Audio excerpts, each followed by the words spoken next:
oceans naku sumimata anama sinye kilsayale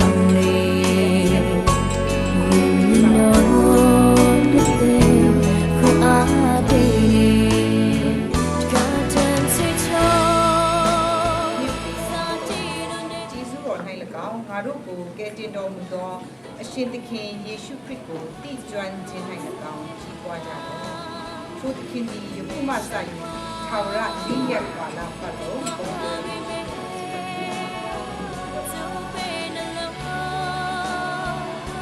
အဲ့တော့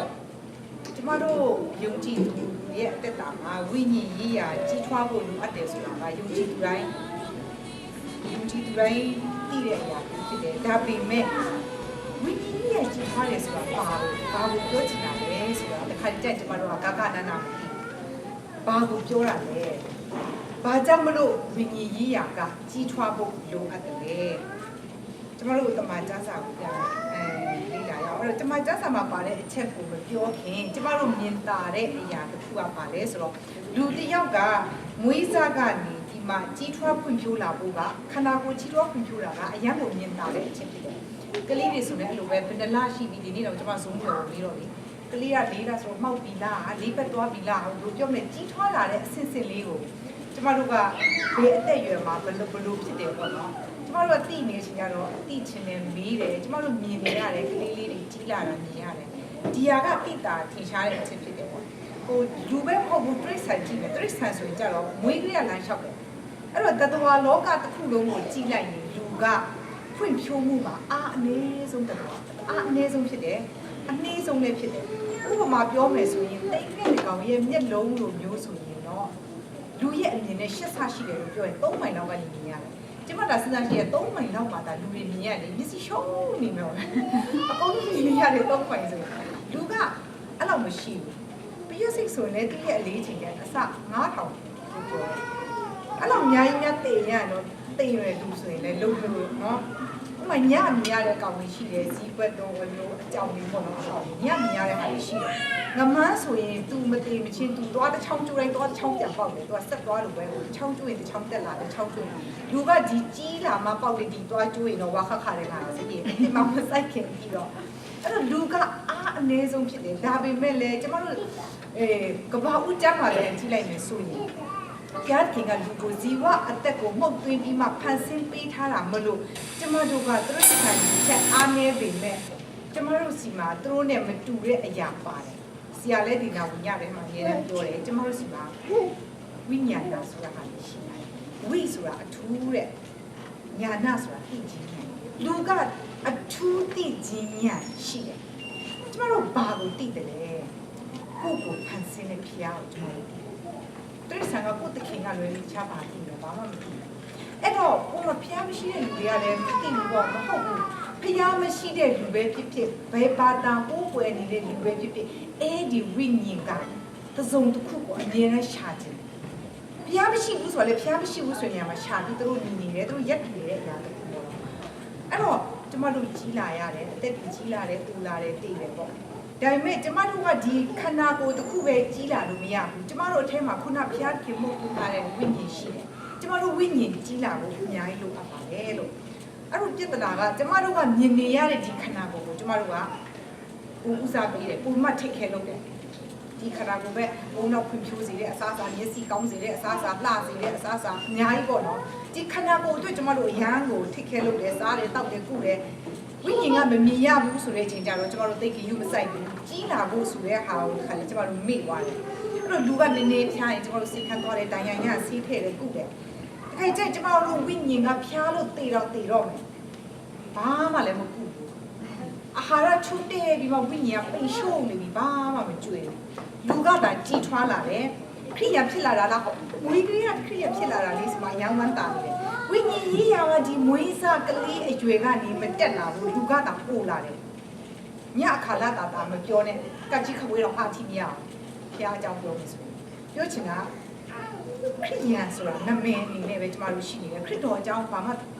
အရင်မသိဘူးပေါ့နော်အပေါ်ရန်လောက်ပဲသိမယ်ကဲတင်ချင်းအကြောင်းမင်းရင်တေချာ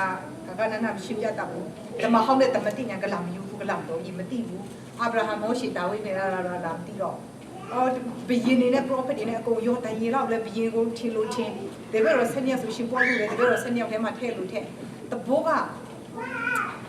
ကျမတို့ဘဝမှာအဖတ်တင်ဆုံးကျမတို့ဘဝအတွက်အရေးအကြီးဆုံးစာအုပ်ကဒီတအိုးပဲရှိတာဒီတအိုးပဲရှိတာဒါမဲ့ဒါတော့မှကျမတို့နေ့တိုင်းမဖတ်ဖြစ်ဘူးကောင်းအောင်အေးရဘေးနားမှာထားပြီးတော့လေကျဆာအုပ်ကိုမြင်စိတ်ချမ်းသာနေလိုက်တာဒီကောင်းကေတော့ကောင်းတော့ဆိုတော့စိတ်ချမ်းသာနေတာအဲ့ဒီကောင်းအောင်ကျဆာအုပ်နားမှာအိတ်နေလို့ကျဆာတွေကကျမတို့ခေါင်းထဲမှာအော်တိုမဝင်လာဘူးကျမတို့ဖတ်ရမယ်အဲ့ဒါကဝမ်းနည်းစရာကောင်းတယ်ဝိညာဉ်ရေးရမှာဘယ်လိုမှမကြည်ထွားလာတဲ့သူတွေကျမတို့ပတ်ဝန်းကျင်မှာရှိတယ်ကျမတို့မိသားစုတွေမှာရှိတယ်ကျမတို့နေရာတိုင်းမှာကျမတို့တွေ့နေရတယ်ပေါ့အဲ့တော့ကျမတို့ပါလေဝိညာဉ်ရေးရကြည်ထွားกว่าဖယားနဲ့အရင်ရင်ကြီးကျွမ်းဝင်မှုဆိုကျမတို့စံစာဖတ်ဖို့လိုပါတယ်ကျမတို့ဖတ်ချင်လည်းဖတ်ရမယ်မဖတ်ချင်တဲ့ချိန်လည်းဖတ်ရမယ်နားလေရင်လည်းဖတ်ရမယ်နားမလေရင်လည်းဖတ်ရမယ်ဖတ်ဖို့ဖတ်ရမယ်ဒီတအုပ်ထဲပဲရှိပါတယ်အများကြီးမရှိကျမတို့ဖတ်ရမယ်ဒါပေမဲ့ရှင်တော်ဝိညာဉ်တော်ကျမတို့နားပြတယ်သူတစ်ခါကျကျမတို့တိုက်ရိုက်ဖွင့်ပြတာရှိတယ်တစ်ခါတလေတော့ပုံဝိတင်ကလူတွေအဖြစ်လဲကျမတို့ပေါ့နော်ဆရာတွေအဖြစ်ငယ်ချင်းတွေအဖြစ်ကျမတို့ဖွင့်ပြတာရှိတယ်အဲ့တော့ဖျားတဲ့ရင်းနှီးကြောမှုကိုကျမဒီမှာခဏပြောဘူးတယ်ကျမဖျားတခင်နဲ့မောရှိရဲ့ရင်းနှီးကြောမှုသူတို့နှစ်ယောက်ရဲ့နှွေးထွေးမှုကျမအယမ်းသဘောကျတယ်အယမ်းချစ်စရာကောင်းပါတယ်လို့ကျမခဏလေးပြောဘူးတယ်ပေါ့နော်သူ့လိုမျိုးလူမရှိဘူးအယမ်းကိုရင်းနှီးတယ်ဖျားတခင်ကမောရှိရဲ့စကားပြောတယ်တို့ထွေးမြောက်ရကျန်ဝူကြီးရကျန်တိုးလေရကျန်မှတွေ့တယ်ထွေးမြောက်ရကျန်30နှစ်ထွေးမြောက်ရကျန်33မှာလေးပြဖက်ချင်းတွေ့ရတယ်ကိုယ့်ရဲ့အဆွေခင်ဘုန်းကိုစကားပြောတယ်ပဲဖျားတခင်ကမောရှိကိုလာစကားပြောတယ်ဖျားခင်ကမောရှိကဖျားတော့မှနောင်တပြန်ရစေတယ်သူအရန်စိတ်တူတယ်တောင်ပေါ်ကနေမတူလူတွေကမှနွားကိုကိုးကွယ်နေတယ်ဒီလူတွေအကုန်လုံးငါဖယ်ရှင်းလိုက်တော့မယ်တဲ့မောရှိမင်းကိုပဲငါလူမျိုးကြီးဖြစ်စေတယ်မင်းစီကပဲငါမင်းစီကမင်းမျိုးဆက်ကိုပဲငါပြန်ကောင်းကြည့်ပေးမယ်လို့ပြောတယ်လူအနေနဲ့တင်တာအရန်ကိုဂုံတက်စီတာပေါ့နော်ဟာငါမျိုးတွေကပဲဖျားခင်ငါ့ကိုပဲရွေးကောက်ပြီးဒါပေမဲ့မောရှိအဲ့လိုမဟုတ်ဘူးဖျားကိုတော့မှသူပြန်ရမိုင်းလို့ပဲဖျားအဲ့လိုလုံးနေတော့အေကုတ်တုပြကနေခေါ်လာပြီးမှခဏနေသူများတွေကဒီအေကုတ်တုပြခါပြီးသူတို့ဖျားလေတော်ထမှာအကုန်လုံးတတ်လိုက်ပြီးတော့ပြောလိုက်မယ်ဖျားကိုသူပြန်ပြောတယ်အဲ့တော့ဖျားဘာဖြစ်လဲဒီအစ်ဒီရာလူမျိုးတွေအကုန်လုံးကိုတတ်လိုက်နဲ့အကြံကနေနောင်တရတယ်သူတို့ညောက်ရဲ့ဆက်ဆံမှုအပြန်လာအရင်နှွေးထွေးတယ်ပေါ့နော်အရင်ရင်းနှီးမှုရှိတာကိုတွေ့ရတယ်ကျမတို့တယောက်စီကဖျားတခင်နဲ့အရင်ရင်းနှီးကျွမ်းဝင်တဲ့အဆင့်ကိုကျမတို့ရောက်ဖို့ကျမတို့ဖျားရဲ့အကြောင်းကျမတို့သိရကျမတို့ကိုးကွယ်နေတဲ့ဖျားဟာဘယ်လိုဖျားလဲပြီးတော့ဖျားရဲ့ရည်ရွယ်ချက်ကိုကျမတို့ကောင်းကောင်းသိနေဖို့လိုတယ်အဲ့ဒါကကျမတို့ဝိညာဉ်ရေးရကြီးထွားလာဖို့အတွက်ဖြစ်ပါတယ်အခုကျမတို့ကလေးတွေကိုဆန်တယ်စကူပို့တယ်ကျမတို့ကုန်းဆဲကိုခေါ်လာတယ်ဒါတွေကျမတို့အပေါ်လုပ်နေတာပေါ့သူတို့အရန်ငယ်သေးတယ်ဒါပေမဲ့သူတို့ခန္ဓာကိုယ်ကြီးလာလို့သူတို့ရဲ့ဝိညာဉ်ကလေးတွေကြီးလာဖို့လုပ်တယ်အဲ့တော့ကလေးတွေအရန်ငယ်သေးတယ်သူတို့ဘာသိလဲအများကြီးမသိဘူးဒါပေမဲ့မမြင်ရတဲ့အရာကိုကလေးတွေပြောဖို့အရန်ခက်တယ်မြင်ရတဲ့အရာပဲဖျားသူတို့မမြင်ရဘူးဒါပေမဲ့ဘာပြောလဲဖျားခင်က Jesus is my best friendဆိုတော့တည်တယ်ဟာသူရဲ့ချင်းအရန်ခင်နေဖျားခင်မြည့်တဲ့ချင်းကောင်းတယ်ဆိုတဲ့ဟာလေးကအစဖျားခင်တောက်ချစ်တယ်တမီးကိုချစ်တယ်ဖျားခင်ကတည်ချင်းကနေရှင်ပြန်ထမ်းမြောက်တယ်ဖျားဖြစ်တယ်ဆိုတာလေးကအစကလေးတွေကသိရမယ်အရန်ငယ်သေးတဲ့ကလေးတွေမသိဘူးကြားစာလဲခုရွတ်တယ်ခဏနေမိသွားမယ်ဒါပေမဲ့အနည်းဆုံးတော့ IKBC ဆိုတဲ့အသင်းတော်မှာငါနဲ့တက်ဆိုင်တဲ့နေရာဖြစ်တယ်ဆိုတော့သိရဒါကအစကြီးဖြစ်ပါတယ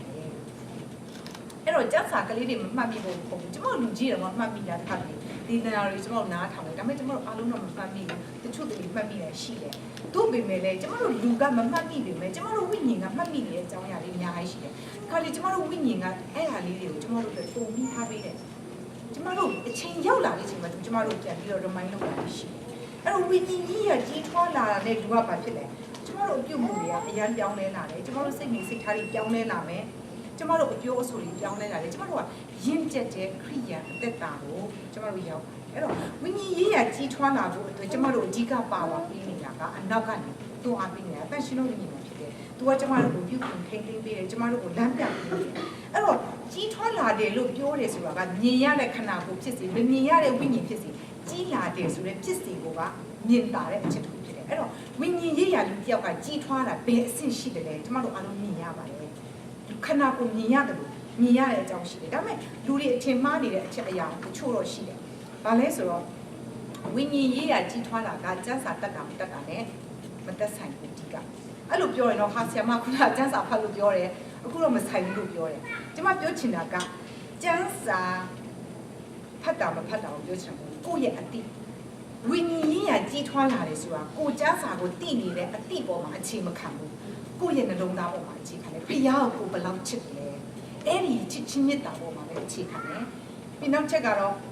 ဖယားရဲ့အကြောင်းရဲ့ဒီ activity တွေမှာပါဝင်တယ်ပေါ့နော်ဟာအရန်ပါဝင်တဲ့လူဟာဝိညာဉ်ရေးရအရန်ကြီးထွားတယ်လို့ထင်တယ်အဲ့တော့ဒီစီမာကွာယာမှာဆန်တဲ့စကူမှာဘလာဘလာအားလုံးကျမတို့ပါဝင်တယ်တဘောကဒီအရာတွေအားလုံးကျမအရေးမကြီးဘူးမလိုအပ်ဘူးလို့ကျမမပြောဘူးဒါပေမဲ့အဲ့ဒီအပေါ်မှာအခြေခံထားတာမဟုတ်ဘူးအဲ့တော့ကိုပါဝင်နေတဲ့အနေအထားကဖယားကကိုကိုပေးထားတဲ့စွမ်းစားတွေရှိတယ်ဖယားရဲ့အမှုတော်မြတ်မှာကျမတို့ဝမ်းမြောက်စွာနဲ့ကျေးဇူးတင်တဲ့နှလုံးသားနဲ့ပါဝင်မှာရှိတယ်အဲ့တော့ပါဝင်ခြင်းမပါဝင်ခြင်းကတချို့ကျတော့ပါဝင်တဲ့လူတွေကဝိညာဉ်ရေးအရန်ကြီးထွားလို့ပါတယ်လို့ထင်တယ်ဒါပေမဲ့အဲ့ဒါအဓိကအချက်မဟုတ်ပြန်ဘူးပြီးတော့နောက်တစ်ချက်ကဝိညာဉ်ရေးရမှာအရန်ကြီးထွားတဲ့လူတွေကိုဖျားပို့ချစ်တယ်လို့ကျမတို့ထင်တယ်အဲ့ဒါလည်းမဟုတ်ဘူးခိုင်ကျကျမတို့ကလူဖြစ်တဲ့ကြောင့်လူလိုပဲတွေးတယ်ကျမတို့လူလိုပဲထင်တယ်ကျမတို့လူတွေချစ်တယ်လို့ပြောကြတာကအကြောင်းပြချက်ရှိတယ်ကျမတို့ကိုမိဘကိုချစ်တယ်ဘာလို့လဲကိုအဖေမလို့လေသူများအဖေကိုကိုချစ်ပါမလားကိုအဖေကိုအမေလို့ကိုချစ်တယ်တာသမီးကိုချစ်တယ်အရန်ချစ်တယ်သူများတာသမီးလည်းချစ်တယ်ဒါပေမဲ့မညာနဲ့ကိုတာသမီးလောက်ဘူးမှကိုချစ်တယ်ဘာဖြစ်လို့လဲကိုတာမလို့ကိုသမီးမလို့ကိုသွေးသားမလို့ကိုချစ်တယ်အဲ့လိုပဲလူတွေပတ်သက်လှလို့ချစ်တာရှိတယ်ချူစစကားနာထောင်လို့ချစ်တယ်လိမ္မာလို့ချစ်အကြောင်းပြချက်တွေရှိတယ်ဖခင်ကအဲ့လိုအကြောင်းပြချက်တွေမရှိဘူးလူတွေချစ်တယ်ဆိုတဲ့အချင်းနဲ့ဆန့်ကျင်ပဲဖြစ်တယ်အပြစ်သားဆိုတဲ့အချင်းတွေမှာကျမတို့ကိုချစ်ခင်တာဖြစ်တယ်သူနဲ့ဆန့်ကျင်ဘက်အနေနဲ့ကျမတို့နေပြီးမှရန်သူလိုဆက်ဆံနေတဲ့အချိန်မှာတော့ကျမတို့ကိုချစ်ခဲ့တာဖြစ်တယ်သူ့ကိုမိထားပြီးတော့ကျမတို့စာတန်ကိုအဖေခေါ်မတက်ဖြစ်နေတဲ့အချိန်မှာလည်းကျမတို့ကိုချစ်ခဲ့တာဖြစ်တယ်အဲ့လောက်မကောင်းတဲ့ကျမတို့ကိုအသက်ပေးပြီးမှအသက်ဆုံးချစ်ခဲ့တဲ့အာကာပိမြတ်တာဖြစ်တယ်အဲ့တော့ဝိညာဉ်ရေးရာကြီးထွားတဲ့လူကိုတရားကိုချစ်တယ်ဆိုတဲ့အချက်ကလည်းမဟုတ်ဘူးပြီးတော့နောက်တစ်ချက်ကကျတော့ယုံကြည်သူဖြစ်တာကြာပြီဆိုတဲ့လူတွေကဝိညာဉ်ရေးရာမှာပုံကြီးထွားတယ်အဲ့တော့ပြောင်းလဲလာတာမကြာသေးတဲ့လူတွေကမကြီးထွားဘူးလို့ကျမတို့ထင်တယ်ဒါပေမဲ့ဒီဟာကလည်းတချို့အချက်မှာတော့မှန်ပေမဲ့အားလုံးတော့မမှန်ဘူးဟိုကလေးကခရိယာတော့ဖြစ်လာတယ်ဒါပေမဲ့ဝိညာဉ်ရေးရာကြီးထွားမှုမှာလည်းတကယ်အရန်ကိုဝိညာဉ်ရေးရာမှာကြီးထွားတယ်ဆိုတော့အတိုင်းထက်အလုံးပဲသူ့ရဲ့ရက်ဒီချက်ကအရန်ကိုတည်ငြိမ်တဲ့ရင့်ကျက်တဲ့ခရိယာတွေကဖြစ်မယ်ဒါပေမဲ့တချို့ပြောင်းလဲလာတာမကြာသေးပေမဲ့ဝိညာဉ်ရေးရာကြီးထွားမှုအရန်မြန်နေလို့ရှိပါတယ်လို့အဲ့တော့မွေးစားကနေခရိယာဖြစ်လာတယ်တချို့ကဝိညာဉ်ရေးရာကလည်းမကြီးထွားလာဘူးဆိုတဲ့အချိန်ကြရင်အခုမှပြောင်းလဲလာတဲ့လူတွေကကြီးထွားလို့မြန်တဲ့အချိန်မှာခါပြီးကြတယ်လူဖြစ်ချိန်ကြတော့မကြည်မနေနေနေဖြစ်တယ်ဘာလို့ဖြစ်တာလဲကြာရရှိခရစ်စတန်လည်းမနာတကူချစ်စနေလေရင်ရှာပါအဲ့ဒါကမတူရဲ့ချက်ပေါ့ဒါပေမဲ့ကျွန်တော်ကြားစာမှာပြန်ကြည့်မယ်ဆိုရင်တော့အချင်းတူအတွင်းကြီးထွားလာတာမြန်ပေမဲ့တစ်ခါကျ weak point တော့နည်းနည်းရှိတယ်သူရဲ့ကြီးထွားလာမှုအချင်းကအမြင့်ဆွဲနေလားအမြင့်မဆွဲနေလားဆိုရဲအချက်ရှိပါလေရင့်ကျက်လာဖို့အချင်းတစ်ခုအချင်းတစ်ခုတော့ကျွန်တော်တို့စောင့်ရတယ်အဲ့တော့ရှင်မသက်73မှာမျိုးစိကျဲဆိုတာကျွန်တော်တို့အားလုံးသိပြီးသားဖြစ်တယ်ကျွန်မအဲ့ဒါလေးလည်းနည်းနည်းပြန်ပြောချင်တယ်အဲ့တော့၄မျိုးသူပြောထားတယ်အဲ့မှာလမ်းမှာကြတဲ့မျိုးစိကအပင်မပေါက်လိုက်ရဘူးညက်ပြီးကောက်စားသွားတယ်တရားစကားကိုကြားမိပြီမဲ့စာတန်ကလာကောက်စားသွားတဲ့အချိန်မှာအပင်ကြီးထွားခွင့်ဝိညာဉ်ရေးရကြီးထွားခွင့်မရှိလိုက်တာရှိတယ်ကြောက်ပိုးတဲ့နေရာမှာကြားတယ်ကြောက်ပိုးတဲ့နေရာမှာကြားတယ်ဆိုတော့ကြောက်လေးရှိတယ်မြေကြီးလေးနည်းနည်းရှိတယ်ဆိုတော့ပေါက်တာအယမ်းမြန်တယ်ပေါက်တာတော့ချက်ချင်းပေါက်တယ်အပင်ကဒါပေမဲ့နေလဲပူလာတော့ခုနပြောသူကြောက်ပိုးတဲ့နေရာမှာဆိုတော့ तू အမြင့်မဆွဲနိုင်ဘူးအဲ့ဒီကျတော့နေလဲပူလာရောအပင်ကတည်သွားတယ်အဲ့တော့တရားစကားကိုကျမတို့ဝမ်းမြောက်စွာနဲ့ခံယူတယ်ဒါပေမဲ့စုံစမ်းနှောက်ယှက်ခြင်းဆိုတာရောက်လာတဲ့အချိန်မှာအဲ့ဒီဝိညာဉ်ကြီးရသေးရောအဲ့မှာဟိုအဖြစ်နေစညပွက်လို့ရဒီမှာဘယ်နာရောက်သွားလဲမသိတော့ဘောနော်အမြင့်မဆွဲတဲ့အချိန်မှာအဲ့လိုဖြစ်တတ်တယ်ပြီးတော့ကျမတို့ယုံကြည်သူတွေဖြစ်တတ်တယ်စုပင်ကြားမှာအမြင့်မဆွဲဘူးလားဆွဲတယ်နော်အမြင့်ဆွဲပြီးမှပေါက်လာတာစုပင်ကြားထဲမှာဒါပေမဲ့လည်းအတိမတိဘူးသူကအတိမတိတဲ့ပင်ကတော့အလကားပဲတရားစကားကိုလုံးသွင်းနေမယ်ကိုကလောကရဲ့အမှုကိစ္စတွေမှာစိုးရိမ်ပူပန်မှုတွေများနေတယ်လောကရဲ့အရာကြီးရုပ်ဝတ္ထုပေါ်မှာပေါ့နော်မှာပဲကျမတို့ကကိုစိတ်ရောက်နေတယ်ဟာတကယ်တော့ကျန်းစာမှာပြောတာအတိအကျပဲစားရမယ်တောက်ရမယ်ဝတ်ရမယ်အမေရိကမှာလူတွေပေးရမယ်ဥပမာခုကအများကြီးရှိတယ်အဲ့ဒီအရာတွေကကျမတို့မှာတွားဖို့အရာများနေကျမတို့အတိမတိနိုင်ဘူးအတိတိတဲ့အဆင့်ကျမတို့ရောက်ပြီနောက်ဆုံးကကောင်းတဲ့နေမှာကြားတဲ့ချိန်မှာအစ30အစ60အစ100တိုးပွားနေတယ်တရားစကားကိုနှလုံးသွင်းလိုက်ရှုပ်တဲ့ချိန်မှာအတိုးပွားလာတယ်ဆိုတော့ပြောရ ချင်တယ်အဲ့တော့နံပါတ်1အချက်လေးကျမတို့တရားစကားကိုနှလုံးသွင်းဖို့လိုတယ်အဲ့တော့အပင်စိုက်တယ်ဆိုတာကအတီးတီးဖို့အတွက်ကျမတို့စိုက်တယ်အဲ့တော့အတီးမတီးရင်ခုတ်ပြမယ်လို့မိနဲ့ထဲလိုက်မယ်လို့ကျန်းစာမှာပေါ်ပြထားတယ်အပင်တစ်ပင်ရှင်တန်ကြီးထွားလာဖို့ထွက်ပါအမြစ်ကပါလို့ရည်ကြည့်လဲအမြစ်ကဆွဲနေတဲ့ချိန်ကြမှာအပင်ကခံနိုင်တယ်လေပြည့်တံကိုလည်းခံနိုင်တယ်ပုံပြီးမှကြီးထွားလာမယ်ပေါ့နော်ကျမတို့ကမှန်ကန်တဲ့တရားမှာကျမတို့နှလုံးသွင်းပြီးမှအမြင့်ဆွဲဖို့လိုအပ်တယ်အဲ့တော့ခုနရဲ့ဥပမာကိုကျမတို့ပြင်စင်ကျမတို့ဘယ်အခြေအနေမှာရှိနေတယ်လို့ကျမတို့သိနိုင်တယ်ပေါ့နော်လမ်းမှာလားကြောက်ပေါ်တဲ့နေမှာလားဒါမှမဟုတ်အမြင့်တို့ဆွဲပေမဲ့အတီးမတီးတဲ့အဖေလိုဖြစ်နေမလားဒါမှမဟုတ်ကောင်းတဲ့နေမှာကြပါလားအဲ့တော့အမြင့်ဆွဲတာလည်းပြီးဘူးအတီးတီးဖို့ဖြစ်တယ်အဲ့တော့အတီးတီးတာကတစ်နှစ်ပြီးတစ်နှစ်တိုးပွားလာမယ်30 60တရားလို့ပြောတယ်တစ်ခါတည်းတရားကြီးလို့ဖျားမပြောတိုးပွားလာဖို့ကိုဖျားပြောချင်ချစ်အများကြီးတီးစရာမလိုဘူးဒါပေမဲ့တိုးပွားလာရမယ်အဲ့တော့အတီးတီးတာပါလေအဲ့ဒါကကျွန်တော်တို့ဝိညာဉ်ရေးရကြီးထွားလာတာဖြစ်တယ်ဝိညာဉ်ရေးရကြီးထွားတယ်ဆိုတော့ပါလ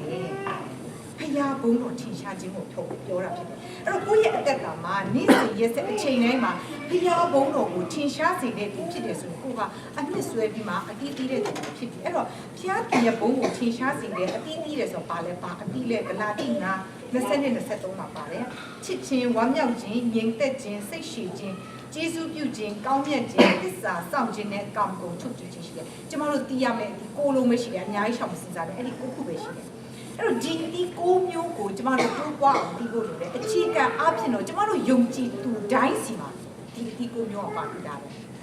ဒါပေမဲ့တစ်ခါတလေကအကင်းမရှိသေးတယ်အတီးမဖြစ်သေးဘူးတီးလေးမရှိသေးတဲ့ချိန်ကြာသွားတယ်အတီးဘဝမရောက်လိုက်ဘူးခိုင်ကျတော့တီးလာပြီးပိုးထိုးသွားတာရှိတယ်တီးလာပြီးမှအရန်တော့လှနေပြီးပုတ်သွားတာလည်းရှိတယ်တိုးပွားတဲ့အဆင့်ကိုမရောက်လာဘူးပေါ့အဲ့တော့ခရစ်တော်ကကျမတို့ကိုတိုးပွားလာတာလုပ်ချင်တယ်ဥပမာပြောမယ်ဆိုတော့ချစ်ချင်းမေတ္တာလူတိုင်းမှာချစ်ချင်းမေတ္တာရှိတယ်ဒါပေမဲ့ခုနကျမတို့အပြာနာမှာဖတ်ပြီးကိုချစ်တဲ့လူပဲကိုချစ်တယ်ဆိုရင်ဘာဒိတ်ပဲရှိမလဲအခုခဏလေးလို့ပဲမလားသာသနာပတ်လို့ပဲအဲ့လိုပဲလုပ်နေတယ်လူကကိုချစ်တဲ့လူကိုပြန်ချစ်ဖို့အရန်လွယ်တယ်အဲ့ဒါကအကင်းအဆင့်ပဲရှိသေးတယ်ခရစ်တော်ကဘာပြောလဲကျမတို့ရန်သူကိုချစ်တယ်ခုနကျမတို့ဖတ်ပြီးသွားလို့တော့ပြန်လာမှာကိုညင်းဆဲတဲ့သူကိုဆုတောင်းပါတယ်တကယ်ဒီနေ့ကျမတို့ရန်သူကိုချစ်တယ်လားကျမတို့ကိုညင်းဆဲတဲ့သူတွေကျမတို့တကယ်နှလုံးသားထဲမှာချစ်ချင်းမေတ္တာအပြည့်နဲ့ဆုတောင်းပေးသလားအဲ့လိုလုပ်နိုင်ပြီဆိုရင်ကျမတို့ရဲ့ချစ်ချင်းမေတ္တာဟာတိုးပွားတဲ့ချစ်ချင်းမေတ္တာဖြစ်သွားတယ်စတိုးလာတယ်လို့ကျမတို့ပြောချင်တာဖြစ်တယ်လူတိုင်းစီမှာရှိတယ်ဒါမဲ့ခရစ်တော်ကစတိုးတီးစီခြင်းနဲ့ဆိုတာကကျမတို့ကဒီအဖြစ်ခရစ်တော်ရဲ့ဘုန်းတော်ကိုထင်ရှားစေဖြစ်ပါတယ်ပြီးနောက်တစ်ခုကပါလဲဆိုကျမတို့ချက်ဆင်ပြီးတော့တီးဆောက်ရတယ်အဲ့တော့ဝိညာဉ်ရေးကကြီးထွားတယ်ဆိုတာဘုရားရဲ့ဘုန်းကိုထင်ရှားစေတယ်ခုနအသီးလိုတိုးပွားဖို့လိုတယ်လို့အဆောက်အဦလို level တစ်ခုပြီးတစ်ခုမြင့်လာဖို့လိုအပ်တယ်ခရစ်တော်ပေးထားတဲ့ foundation မှာပဲကျမတို့ထိုင်နေပြီးပျော်နေလို့မပြီးဘူးအဲ့ဒီ foundation မှာတဲဆောက်လို့မရဘူးခရစ်တော်ကတိုက်ဆောက်ခိုင်းတာအပေါ်ကိုတဲအိမ်ဆောက်ပြီးမှအဲ့မှာမကြွေတုံတော်နာလို့နဲ့လေအဲ့တော့လူကတော့အသက်ကြီးလာရင်အိုမင်းမစွမ်းလာတဲ့မျိုးကြီးအသက်ကြီးလာတော့ကိုလာတယ်မစွမ်းလာဘူးဒါပေမဲ့ဝိညာဉ်ရေးရာကဆန့်ကျင်တော့တယ်ဝိညာဉ်ရေးရာကကြီးထွားလာလေပို့ပြီးမှခိုင်မာလာလေ level ပို့ပြီးမှမြင့်လာလေအဲ့တော့ကျွန်တော်ဘယ်ချိန်ထိဆောက်ရမလဲကျမတို့မတိမ်မချင်းဆောက်အောင်ဟိုဒီမှာငါဆောက်ပြီးသွားပြီဆိုတာဘယ်တော့မှမရှိဘူးကျွန်တော်မတိမ်မချင်းဆောက်ရမယ်ကျမတို့ဘာဖြစ်လို့လဲတေးပြီးရင်ဘာမှဆောက်လို့မရတော့ဘူးအခုရှိနေတဲ့အချိန်မှာကျမတို့လုပ်ရမယ်ဒါတော့မှကျမတို့တေးပြီးမှပြန်ရမှာအဲ့တော့ဝိညာဉ်ရေးကကြီးထွားမှုဆိုတာ limit မရှိဘူးဝိညာဉ်ရေးကကြီးထွားလာလေကိုယ့်ရဲ့အသက်တာမှာဖျားရဲ့ဘုံတော်ကိုထင်ရှားလေဖြစ်တယ်ကိုယ့်ရဲ့အသက်ရှင်မှုအဲ့ဒီမှာခရစ်တော်ကဲ့သို့ကျမတို့ဖြစ်လာအဲ့တော့တမဟောင်းမှာကြည့်မယ်ဆိုရင်လူအပြင်ဖျားရဲ့ဘုံတော်ကိုထင်ရှားဖို့ဖျားခင်သူကိုယ်တိုင်သူ့ဘုံကိုသူပြတယ်အဲ့ဒါလေးကျမတို့ပြန်ကြည့်အောင်ကဘာဦးကျမ်းမှာကြည့်မယ်ဆိုရင်နေအေးတဲ့အချိန်မှာဥယျာဉ်မှာဖျားခင်ကြွလာတာပြောတယ်အဲ့ဒီအချိန်မှာအာဒမ်နဲ့အေဝါကအဲ့ဒီအချိန်မှာဖျားရဲ့မျက်မှောက်တော်မှာရှိတယ်ညနေတိုင်းအမြဲတမ်းနေရတဲ့အချိန်မှာလာတယ်တဲ့အဲ့တော့ဖျားသခင်ကခန္ဓာကိုယ်ကြီးနဲ့ကြွဆင်းလာတာမဟုတ်ဘူးကြားစာမှာပါတယ်ဖျားသခင်ကနာဝိဖြစ်တော်တယ်အဲ့တော့အာဒမ်နဲ့အေဝါတို့ကဖျားသခင်ရဲ့ဘုန်းတော်ကအဲ့ဒီဥယျာဉ်မှာထင်ရှားတယ်ဒါပေမဲ့သူတို့ရဲ့နားမထောင်ခြင်းဟာအာဒမ်နဲ့အေဝါကိုဖျားရဲ့ဘုန်းတော်နဲ့ဝေးသွားစေတယ်ဖျားရဲ့ဘုန်းတော်ကအဲ့ဒီဥယျာဉ်ကနေရုပ်သိမ်းလိုက်တာနဲ့လူနဲ့ဖျားနဲ့ကဝေးသွားတယ်ကြာရှုံးတဲ့အပြစ်သားဖြစ်သွားတဲ့အာဒမ်မှာဖျားရဲ့မျက်မှောက်တော်ကနေဝေးသွားတယ်ဖျားရဲ့ဘုန်းတော်ကိုဖော်ပြပေးသူမရှိတော့အဲ့ဒါကလူသားတွေရဲ့အဖြစ်ဆိုးသမိုင်းကိုအစဖြစ်တယ်အဲ့တော့ဒါပေမဲ့ဖျားခင်ကသူဖန်ဆင်းထားတဲ့လူတွေသူချစ်နေသေးတယ်ကျွန်တော်ခုနပြောပြီး မောရှိလက်ထက်ရောက်တဲ့ချိန်မှာဖျားခင်သူ့ရဲ့ဘုံတော်ကိုမောရှိကိုပြခဲ့တယ်မောရှိတယောက်ပဲမြင်ခဲ့သလားထွန်းမြတ်ရွာကျမှပြန်ကြည့်မယ်ဖျားရဲ့မောရှိကဖျားရဲ့မျက်မှောက်တော်ကိုပြန်ရောက်လာတယ်ဖျားခင်ရဲ့ဘုံတော်ကတေးတော်ကိုရှိတယ်အဲ့တော့ကျမတို့တောက်လျှောက် Bible study လုပ်လာတဲ့ဒီသမဟောင်းကျမ်းကိုကျမတို့တွေ့ရတယ်မိုးတိမ်တိုင်းတည်ရှိနေခြင်းဟာဖျားရှိနေခြင်းပဲအဲ့မိုးတိမ်တိုင်းရှိနေသူတို့ခါတဲ့တဲဆောက်ပြီးနေတယ်မိုးတိမ်တိုင်းခွာသွားတာနဲ့အဲ့တဲတွေဖြုတ်သိမ်းပြီးတခါတဲ့သူတို့ခီးထွက်ရတယ်ညအချိန်မှာအဲ့ဒီမိုးတိမ်တိုင်းကအလင်းရောင်တို့ကိုပြန်ပြီးတော့ပေးတယ်ဒါဟာဖျားခင်ရဲ့ဘုံတော်ဖြစ်ပါတယ်တော့ဒါပေမဲ့ဣတိလလူမျိုးတွေသူတို့မျက်စိနဲ့မြင်ရတယ်ဖျားရဲ့ဘုံတော်ကိုဒါပေမဲ့သူတို့ညီးညူတယ်သူတို့အပြစ်တင်တယ်သူတို့မယုံဘူးသူတို့နာခံခြင်းမရှိဘူးအဲ့ကြောင့်သူတို့ခန္ဓာပြီးသူတို့မဝင်စားရဘူးအဲ့တော့ဖျားဘုံတော်ကိုမချီးမြှောက်ဘူးလေလူတွေကဖျားကပြီးတဲ့တန်ခါချင်းကိုသူတို့ခံရတယ်အကုန်သိတယ်အဲ့တော့ short ပုံလေးထက်ရောက်လာတဲ့အချိန်မှာဓမ္မရာဆိုတတိယဆောင်မှာပြင်ရင်တက်တာကိုဒါဝိမျိုးကနေပြန်သွားယူတယ်ပြီးတော့သူကဗိမာန်တော်ကိုဆောက်ဖို့လုပ်အဲ့တော့သူကျဲတော်မှာသူပြင်ရင်တော့ပြန်ထားတဲ့အချိန်မှာဒီပြောဟိတ်ကြီးထွက်သွားတဲ့အချိန်မှာချောင်းလာဖျားပြီးအိမ်တော်ကမိုးတင်အဲ့ဒီအချိန်မှာဖျားရဲ့ဘုံတော်ထင်ရှားတယ်အဲ့တော့ပြန်ကြည့်လိုက်မယ်ဆိုရင်ဖျားခင်ရဲ့ဘုံတော်ဟာဣတိဥယျာဉ်မှာထင်ရှားတယ်မောရှိရင်နဲ့ဣတိရလူမျိုးစီမှာထင်ရှားတယ်တိုးထဲမှာထင်ရှားတယ်ကဲတော်မှာထင်ရှားတယ်အဲ့တော့ကျမတို့ဓမ္မဟောင်းကျမ်းကလူတွေကအဲ့ဒီဘုံတော်ကိုမချီမဲ့မြင်မပြုတ်လို့လိုတယ်ဘုရားနဲ့ဘုံတော်ကိုမချီမဲ့မြင်ပြုတော့ယောရှုနဲ့ကာလက်ကလွယ်ပြီးတော့ကျန်တဲ့လူတွေသူမှမဝင်ရဘူးအဲ့တော့ကျမတို့ဘယင်တယောက်ရဲ့အကြောင်းကိုနည်းနည်းပြန်ကြည့်အောင်အဲ့ဗန်ယေလအနာဂတိကျမ်းမှာဘယင်နေဘုခတ်နေစာရဲ့အကြောင်းဒီထဲမှာပါတယ်အဲ့တော့အခန်းကြီး၄မှာပါတယ်အဲ့တော့သူကနေဘုကနေစာသူအိမ်မက်မက်တယ်အဲ့သူအိမ်မက်မက်တဲ့ချိန်ကျတော့သူ့ရဲ့အိမ်မက်ကကြောက်စရာအိမ်မက်ဖြစ်တဲ့အတွက်ကြောင့်မလို့တဲ့သူတုံလုံးချင်းနဲ့လက်နိုးလာပြီးသူ့ရဲ့အိမ်မက်ကိုပြောပြတယ်ပေါ့နော်ပြီးတော့ထုံးစံတိုင်းသူ့ရဲ့မိတ်ဆာဆရာတွေဘာညာပြီးကွာအားလုံးကိုခေါ်ပြီးသူ့ရဲ့အိမ်မက်အတိတ်တွေကိုခေါ်ခိုင်းတယ်သူတို့ဘယ်သူမှမခေါ်နိုင်ဘူးအိမ်မက်အဲ့ချိန်မှာသူကတန်ရီလောက်ကိုပဲပြန်ခေါ်ခိုင်းတယ်တန်ရှင်တော်ဖျားခင်ဝိညာဉ်တော်နဲ့ပြည့်စုံသောတန်ရီလောက်ငါထံလို့ဝိညာဉ်ရင်တန်ရီလာတန်ရှင်းတော့ဝိညာဉ်တော်နဲ့တည်သွားတယ်တန်ရီလာရောက်လာတယ်ကျွန်တော်ပြောသူ့ရဲ့အိမ်မက်ကပါလေမြေကြီးအလေအရက်မြင့်တဲ့တစ်ပင်တစ်ပင်ရှိတယ်အဲ့ဒီတစ်ပင်ကအရာကြီးပြီးမှအရန်ခိုင်လာပြီးမှမိုးကောင်းကင်ကိုထိတယ်တဲ့မြေကြီးစိုးတယ်အောင်ရှိတယ်အရွက်တွေလည်းအရန်လှပြီးမှတရိษံတတဝါတွေအကုန်လုံးဒီမှာလာစားတယ်တဲ့ဝါလောက်တော့အတီးပြည့်ပြည့်စုံနေတဲ့မြေတရိษံတို့ဒီထိုတစ်ပင်အရေးနဲ့ထုံကြအခက်အလက်တို့နဲ့ကောင်းကင်ငှက်တို့နားနေကြတယ်ကြီးမားခိုင်ခန့်လှပကြီးကျယ်ခနာတဲ့တက်ပင်ကြီးရှိတယ်တဲ့အဲ့ဒီအိမ်မက်ပြီးမှတဲ့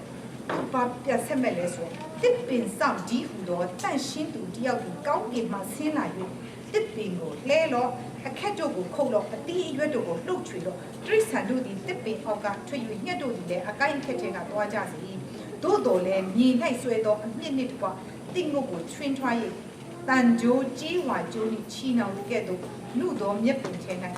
ရှိစေတော့ခုနှစ်ပတ်လုံးမိုးစွတ်ခြင်းကိုခံစေတိရစ္ဆာန်နှင့်တူဆက်ဆံတဲ့မြက်ပင်ကိုစားအဲ့ဒီ image မှတ်တော့ရမ်းလာတော့ပါလေငါဘာမှနားမလည်တော့ပါလားဒန်ယေလကိုပြောတယ်ဒန်ယေလကအရင်မျက်နှာမကောင်းတော့သူတိလိုက်ပြီအဲ့ချိန်မှာဘီရင်ကဒန်ယေလမျက်နှာပြတ်သွားတာမြင်တော့ဘီရင်ကပြောတယ်မစိုးရိမ်နဲ့ပြောပါဘာလဲတဲ့အဲ့ချိန်မှာဒန်ယေလပြောတယ်အရှင်မင်းကြီးတဲ့အဲ့ဒီတစ်ပင်ကအရှင်မင်းကြီးဖြစ်တယ်ဒါပေမဲ့တဲ့အရှင်မင်းကြီးကတဲ့ကျမ်းစာကိုကျွန်မဒီနေ့ပြန်ဖတ်ကြည့်အမြင့်ဆုံးသောဖျားသည်လောကီနိုင်ငံကိုအုပ်စိုးတော်မူသည်ကို၎င်းပေးလိုသောသူတို့အားပေးတော်မူသည်ကို၎င်းဖျားသခင်ရဲ့အမြင့်ဆုံးသောဖျားကလောကီနိုင်ငံကိုအုပ်စိုးတယ်သူအုပ်စိုးတာမဟုတ်ဘူးဖျားတယ်အုပ်စိုးဒီအကြောင်းအရာကိုမသိခင်ရှင်မင်းကြီးကနွားလိုပဲမျက်စားရမယ်ခုနှစ်ပတ်လုံးမိုးဆူဆူချင်းခံရမယ်တန်ကြီးလာအရင်စိတ်မကောင်းဖြစ်သွားတယ်ပြီးတော့သူ့ဘီရင်ကိုပြောလဲဆိုတော့တန်ကြီးဒီတဲ့အဲ့လိုမဖြစ်အောင်တဲ့ဟိုကောင်းတဲ့အမှုကိုလုပ်ရအောင်တဲ့တရားသဖြင့်ပြုခြင်းစီရတော့သူတို့ကိုတနာခြင်းဒုစရိုက်တွေကိုပေးဖြတ်ပါတယ်အဲ့လိုလုပ်မယ်ဆိုရင်တော့ချမ်းသာရကောင်းရလိမ့်မယ်တန်ကြီးလာပြန်ပြီးဘီရင်ကိုဖြောင်းပြအဲ့တော့သူ့ရဲ့အိမ်မက်အတိတ်ကိုပြောပြီးမှချက်ချင်းမဖြစ်ဘူးတစ်နှစ်လောက်ကြာပါတယ်တစ်နှစ်လောက်ဆိုနည်းနည်းကြာပြီကွာဆိုတော့လူကမိတက်တယ်အဲ့ချိန်မှာနေဘုတ်ကနေစာပြင်ကြပါပြောလဲဆိုတော့ဘာဘူးလုံး နန်းတော်၌စင်ကြံလျှောက်သွား၍ဤမြို့ကငါနိုင်ငံတည်ရာငါရွှေဘုံတော်ကိုချီးမြှောက်ရဖို့ငါတကူအာနုဘောအဖြစ်ငါတီလို့တော့ဘာဘူးလိုမြို့ကြီးမဟုတ်တော့မဆိုတကယ်ကြီးကျယ်ခမ်းနားတဲ့ဘာဘူးမြို့ကြီးမှာသူကြီးဒီမှာရိုးရိုးဘုံတော်မဟုတ်ဘူးသူ့ဘုံကိုငါရွှေဘုံတော်ဖယားရဲ့ဘုံတော်ကိုသူမပြောသူအဲ့လိုပြောလိုက်မိတာနဲ့ချက်ချင်းသူခုနအိမ်မက်ကမက်ခဲ့တယ်လို့ပဲသူကနွားလို့မျက်စာရတဲ့ဘွားရောက်သွားတယ်ကိုအမွေးဒီရွှေလင်းတဲ့အတောင်ကဲ့သို့၎င်းခြေသေးလက်သေးတို့ညက်ခြေသေးလက်ကဲ့သို့၎င်းဖြစ်ပြီးဘာအကောင်မှတော့မပြီးတော့နော်ပြီးတော့မျက်စာရတဲ့ဘွားရတယ်ခုနှစ်ပတ်လုံးသူမျက်စာရတယ်ဒါပေမဲ့သူ့ရဲ့အိမ်မက်မှာပြောထားတယ်တင်းငုံနဲ့တင်းမြစ်ကိုခြံထားတယ်တဲ့ကိုခြံထားသေးတယ်အမှကာလအချိန်စိတ်တဲ့အချိန်မှာသူပြန်နောင်ကြရတယ်သူမျက်စာရတဲ့ဘဝမှာတိရစ္ဆာန်တွေနဲ့အတူတူနေရတဲ့ဘဝ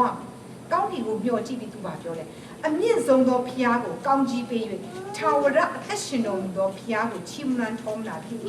အာနာတော်သည်ထာဝရအာနာဖြစ်၏နိုင်ငံတော်သည်ကပါဆက်ဆက်ဖျားခင်ကိုသူပြန်ချီးမွမ်းပြီးဖျားရဲ့ဘုန်းတော်ကိုချီးမွမ်းလိုက်တဲ့အချိန်ကျမှသူလူဘဝကိုပြန်ရောက်အဲ့တော့ဓမ္မဟောင်းကျမ်းမှာကအဲ့လိုပေါ်ပြထားတာရှိတယ်အဲ့တော့ဓမ္မတိကျမ်းမှာနောက်ပြီးရင်တပါးအကြောင်းကျွန်မနည်းနည်းလေးဥပမာပြန်ပြောချင်တယ်အဲ့တော့ဓမ္မတိကျမ်းမှာကတော့ဘယင်အများကြီးမရှိဘူးဆိုတော့သုံးစံတိုင်းခေရိုမင်းကြီးပဲဖြစ်ပါလေအဲ့တော့ဒီဓမ္မတိကျမ်းတမန်တော်ဝတ္ထုအခန်းကြီး7မှာခေရိုမင်းကြီးကအဲ့တော့ကသင်းဝင်တယ်ညင်ပန်းနှိမ့်ဆက်တယ်ညင်ပန်းနှိမ့်ဆက်တယ်တပည့်တော်12ပါးထဲမှာပထမဦးဆုံးယောဟန်ရဲ့အကိုဖြစ်တဲ့ယာကုပ်ကိုတတ်လိုက်တယ်အဲ့တော့ယာကုပ်ကိုတတ်လိုက်လို့ဝမ်းနေတယ်လို့ထင်တာယူဒလူတို့ဒီအာရဝမ်းမြောက်ခြင်းရှိတယ်တဲ့ဝမ်းတာနေကြတာသူတို့ကအဲ့တော့ဟေရုမင်းကြီးကလည်းအရန်ကိုသူတို့ဝမ်းတာဟုတ်ပြီဆိုပြီးတော့ပေတရုကိုပြန်ဖမ်းတယ်ပေတရုဖမ်းပြီးဟုတ်ပြီအခုပတ်တခါပွဲလွန်တာနဲ့ဒီလူရှိမှကောက်မှာတတ်ပြဆိုမှသူကဖမ်းပြီးမှထောင်ထဲထည့်လိုက်တယ်ဒီလိုထောင်ထဲထည့်လိုက်ပြီမဲ့ဒီအသေးစိတ်တော့ကျွန်မမပြောတော့ဘူးเนาะထောင်ထဲထည့်လိုက်ပြီမဲ့ပေတရုကသူ့ကိုမနဲ့ဖြန်လူမျိုးမှာတတ်တယ်ဆိုဒီညသူထောင်ထဲကနေလွတ်သွားတယ်ကောင်းကင်တမန်အားဖြင့်ပေါ့ထောင်ထဲကနေလွတ်သွားတယ်အဲ့တော့ဟေရုမင်းကြီးကအရန်စိတ်တူတယ်သူပေတရုထောင်ထဲကနေလွတ်သွားတော့ဒီကောင်ကမတတ်လိုက်ရဘူးသူအရန်စိတ်တူတယ်ဒါပေမဲ့လူတွေကတဲ့သူ့ကိုလာပြီးမှဖြောင်းဖြကြတယ်တဲ့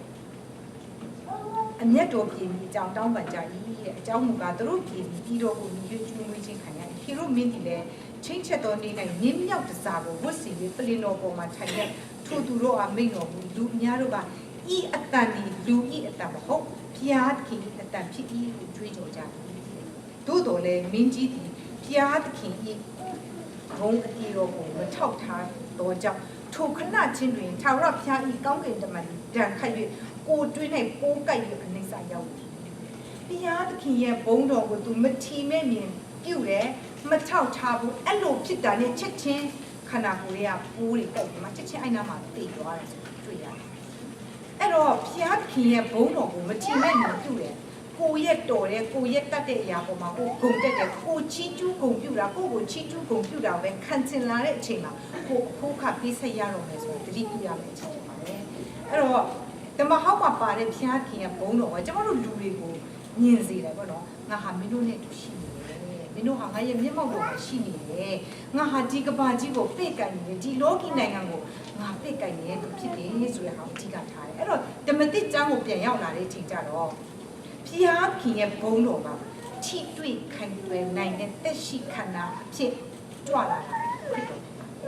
ခရစ်တော်ဟာဖျားခင်ရဲ့ဘုံတော်ဖြစ်ပါတယ်တဲတော်မှာဥယျာဉ်မှာတော်ထဲမှာမဟုတ်တော့ဘူးအဲ့တော့ဖျားခင်ရဲ့ဘုံတော်ကိုခရစ်တော်အဖြစ်ဓမ္မသစ်မှာထင်ရှားပြတာတွေ့ရတယ်ဒါပေမဲ့ဓမ္မသစ်မှာပြန်ကြည့်ဣတိလလူတွေကခရစ်တော်ကိုမထီမဲ့နေပြုတယ်ဖျားရဲ့ဘုံတော်ကိုထီမဲ့ပြန်ပြုတာဖြစ်တယ်ဒါပေမဲ့ခရစ်တော်ဒုတိယအကြိမ်ကြွလာတဲ့အချိန်မှာခရစ်တော်ရဲ့ဘုန်းတော်ဟာ not only for Israel ကျမတို့တကဘာလုံးအတွက်ဖြစ်သွားတယ်သူတို့ပဲမြင်ရမှာမဟုတ်ဘူးမှတ်တယ်24-30မှာလူသားဒီကြီးစွာသောဘုန်းတော်အနုဘောတော်ကိုဆောင်ရမိုးတေးစီနဲ့ကြွလာတယ်မြင်ကြတယ်အဲ့ဒီအချိန်မှာတကဘာလုံးအတွက်ဖြစ်ပါတယ် အဲ့တော့ဒီနေ့ကျမတို့ယုံကြည်သူတွေအရောက်စီတိုင်းကဖခင်ရဲ့ဘုန်းတော်ကိုထင်ရှားစေဖို့အတွက်ဖခင်အလိုရှိတယ်နှစ်ကော4:6မှာပြောထားတယ်ယေရှုခရစ်ရဲ့မျက်နှာမှာဘုန်းတော်ကိုထင်ရှားစေတဲ့ဖခင်ခင်ကအဲ့ဒီဘုန်းတော်ကိုသိခဲ့ရင်ကျမတို့ကိုပေးပြီးမှကျမတို့ရဲ့စိတ်နှလုံးကိုအလွန်အလင်းပေးတယ်အဲ့တော့ဖခင်ကကျမတို့ကိုသူ့ရဲ့ဘုန်းကိုထင်ရှားစေဖို့ကျမတို့ကိုခေါ်နေတာဖြစ်တယ်အဲ့ဒီအခုရေးကိုကျမတို့ပေးထားတာဖြစ်တယ်အဲ့တော့ဝိညာဉ်ရေးရကြီးထွားလာဖို့တော့ဘာလို့လဲဒီယောနှစ်7:14မှာပါတဲ့အကြောင်းအချက်ကလေးကိုကျွန်မလည်းပြောချင်တယ်။နံပါတ်1အချက်ကသူကပြောထားတယ်ဆိုရင် level 3ခုမှာသူငယ်တို့တင်တို့ခမဲတော်ကိုတည်တော့ကြောင်း။ဘာဖြစ်လို့လဲ။ကလေးတသေးလေးတွေကြီးလာတာလေဘယ်သူ့ကိုတည်လဲ။အဖေနဲ့အမေကိုပဲတည်တယ်ဘယ်သူ့ကိုမှမတည်ဘူး။အဲ့တော့ယုံကြည်ခြင်း level တစ်ခုကပါလဲ။ဖျားကိုတည်တယ်ဖျားခင်ငါ့ကိုချစ်တယ်ဒီထက်ပိုပြီးလို့ဒါကသူ့ရဲ့အစဉ်ဖြစ်ပါတယ်။နောက် level 2မှာလူပြိုတို့နှုတ်ကပတ်တော်လူပြိုတို့ခွန်အားနဲ့ပြည့်စုံပြီးနှုတ်ကပတ်တော်မှာမိဝဲစည်းကပ်တဲ့ဖြစ်မာနကိုအောင်မြင်တယ်ဒီ level ကပါလေဖျားခင်ရဲ့နှုတ်ကပတ်တော်မှာအမြင့်ဆွဲနေပြီးတော့နှုတ်ကပတ်တော်တိုင်းလိုက်လျှောက်တဲ့ရှင်နဲ့ကျမတို့မာနကိုအောင်နိုင်တယ်အဲ့တော့မာနကိုအောင်နိုင်တယ်ဆိုတဲ့မှာအားလုံးပါသွားပြီအသေးစိတ်ပြောစရာမလိုတော့ဘူးဒါပေမဲ့အဓိကအကျဆုံးကပါလေမှားယွင်းတဲ့ဘာသာတရားအယူဝါဒကိုကျမတို့အောင်နိုင်တယ်လို့ပြောချင်တယ်စစ်မှန်တဲ့တရားစစ်မှန်တဲ့ဖျားနဲ့အဲ့ဒီကဲတင်ခြင်းအပေါ်မှာခိုင်မာရပ်တည်နေတယ်အဲ့တော့မှားယွင်းတဲ့ဘာသာတရားရဲ့တားကောင်ကျမတို့မဖြစ်တော့ဘူးပေါ့နော် victim of false religion ဆိုပြီးတော့ခုအရန်ပြောတယ်လူငယ်တွေအရန်ဖြစ်နေတယ်ပေါ့နော်အဲ့တော့ကျမတို့ဒီမှားယွင်းတဲ့ဘာသာတရားရဲ့တားကောင်တဲ့ကနေကျမတို့လွတ်တယ်ခွန်အားနဲ့ပြည့်စုံတဲ့အတွက်မာနကိုကျမတို့နှုတ်ကပတ်တော်ဆိုတဲ့ဓာတ်နဲ့ပြန်လည်ပြီးမှတိုက်ခိုက်နိုင်တဲ့အဆင့်ကဒီ level နဲ့လူပြိုတို့ဆိုတဲ့နေရာမှာပြပြထားတယ်နောက်တစ်ခါပါလဲဆိုတော့အဘလို့တဲ့ရှင်းဆိုတာကပြီးရှိတော်မူသောသူတို့တည်တော်ကြောင့်ဒီဟာကနောက်ဆုံးအဆင့်ဖြစ်တယ်အဲ့ဒါဘာလဲခုနနှစ်ခုဖြစ်တဲ့အကြောင်းအရာတွေကျွန်တော်တို့သိပြီးပြီခရစ်တော်ကကိုယ့်ရဲ့ creation ဖြစ်တာကျွန်တော်တို့သိတယ်ဖျားခင်ရဲ့နှုတ်ကပတ်တော်ကိုကျွန်တော်တို့သိတယ်ဖျားကျွန်တော်တို့ကိုချစ်တာကျွန်တော်တို့သိတယ်ဖျားရဲ့ဆန္ဒဖျားရဲ့ရည်ရွယ်ချက်ကိုကျွန်တော်တို့ကောင်းကောင်းသိနေချိန်မှာကိုယ့်ရဲ့တက်တာကဘယ်လိုဖြစ်လဲဖျားရဲ့ဘုန်းတော်ကိုထင်ရှားစေမယ်ဆိုတဲ့အကြောင်းအရာတစ်ခုကလွဲလို့ကျွန်တော်တို့ဘာမှမသိတော့အဲ့တစ်ခုကိုပဲကျွန်တော်တို့ဘွားအခုဒီလိုကျွန်တော်တို့တွားနေတဲ့အချိန်မှာကိုယ့်ရဲ့အသက်ရှင်မှုပါခရစ်တော်ကဲ့သို့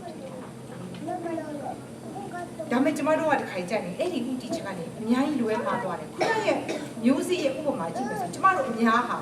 တခါကြရင်စုပင်ရဲ့ဂျားထဲမှာရှိတယ်အမြင့်ဆွဲနေတယ်ဒါမဲ့အတီးမတီးလာနေတယ်ကျမတို့ကဖျားပုံးတော့အများကြီးထင်ရှားဖို့လည်းလိုအပ်ပြီလေအဲ့မှာဖျားပုံးတော့ထင်ရှားပြီးမှခုနပြောတဲ့ level တစ်ခုပြီးတော့ကျမတို့တက်သွားဖို့ကျမတို့ကိုအဲ့လိုထပ်ဆင့်ပြီးမှတိဆောက်သွားစေချင်တယ်ဖျားကအဲ့ဒါကဖျားကဘာလို့ဆောက်ခိုင်းတယ်လဲအဲ့လိုလူချင်တာကျမဖျားအဲ့လိုလူချင်နေတာမဟုတ်ဘူးကျမတို့ကိုပြန်ပေးချင်တာဖြစ်ပါတယ်ကျမတို့တိဆောက်သမျှအရာတွေပဲမှာလဲကျမတို့ပြန်ရပါမယ်အဲ့တော့ကျမတို့နောက်ဆုံးအနေနဲ့ကျမတန်းချက်လေးဖတ်ချင်တယ်ရောမ7:35ခတ်သိမ်းသောအရာတို့ဒီကိုတော်အထဲက၎င်းကိုတော်အားဖြင့်၎င်းကိုတော်အဖို့တို့မှာ၎င်းဖြစ်ကြတယ်ကဘာဆက်ဆက်ဘုံကြီးတော်မူစေတ